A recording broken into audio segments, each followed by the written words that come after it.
It was great. I think it just adds that little bit of extra energy to practice. Certainly the offensive and defensive line gets a little bit more charged up.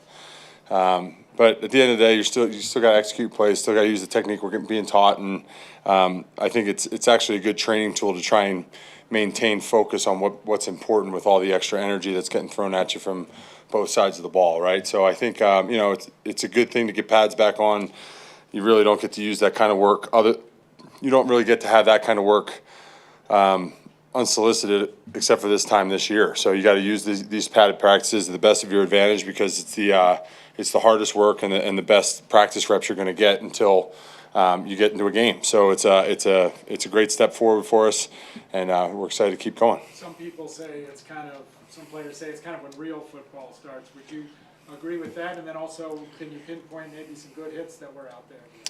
I guess it certainly makes our job a little easier. It's a little less painful than playing. It's funny, they take the pads off for less pace, but you wind up being more sore than when you have pads on. I can't really speak to any great hits today. We only really had like 8 team reps or something like that, so still a little limited in terms of that. But I thought we executed well. We took a great step forward today, and we're going to continue the next 5 weeks to get better and use these padded practices, like I said, to the best of our advantage, because it's the only time you get to really feel real bullets without real consequence. So it's a great time to try a lot of new techniques and hone in on your skills, and that's what we're going to try and do. Where do you expect your game to go this year and your second year in this scheme and with Zach's group? Well, certainly to start fast this year and not have the hiccups that we had early in the season last year.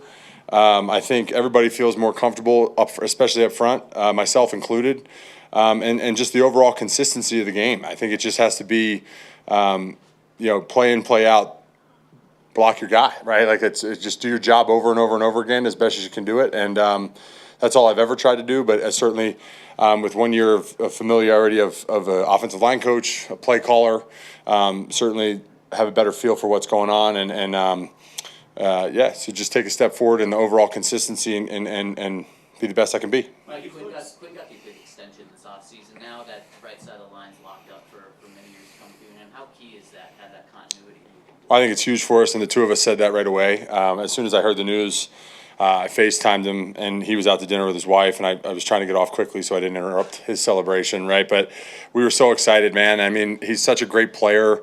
And the cool part is he's so great already, and he's just scratching the surface of what he's going to be. And the two of us being able to be here, for the next at least 4 years together, is really, really cool. And it's an opportunity to grow together, to understand the scheme together, to understand how each other plays and how we can make each other better. And we already started to do that last year. And Quinn's as good of a partner as you could ask for from an offensive tackle standpoint, both obviously as a dominant player, but his work ethic, him as a teammate, the way he carries himself. Quinn's an impressive dude all around, and Denver Broncos and Mike McGlinchey are very lucky to have him for the next 4 years. Yeah. You've worked with a number of young quarterbacks in your career. The first 6 months or so working with Bo, which has kind of been your overarching impressions? I think certainly his maturity is something that everybody is speaking to. He's learned fast on the job, and he's a very competitive dude, and he takes a lot of pride in not screwing things up, or if he does once, he's not going to do it again. He takes the little small details, such as like the cadence. It's tough when he's always coming out asking the rest of us, hey, how can I do that better? How can I do this better? Bo's been an impressive person in our locker room, both as a player. I think he's picking things up incredibly fast and doing a great job.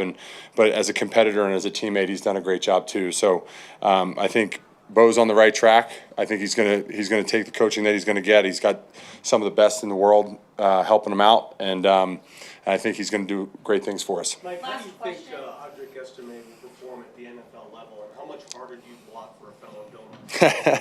I think he's going to do great, just like all Notre Dame alums do at this level, right? He certainly knows how to tote the rock a little bit. It's something we specialized in South Bend, Indiana. But Audric, the same way as Bo. He came in, he's so mature, and I was so excited as soon as he was picked. I got so many texts from people back at school being like, "You're gonna love this kid," and I've obviously watched him every Saturday for the last 6 or 4 years, however long he was at school. And he's a really, really talented player. He's got great vision. He's got the biggest arms I think I've ever seen on a running back. And he runs hard, and he did that for Notre Dame. And I don't think I'd get any more credit by George or Sean if I said I block harder for a Notre Dame running back. But it certainly feels good to have more in the building because we think we're the best in the world. So thanks, guys.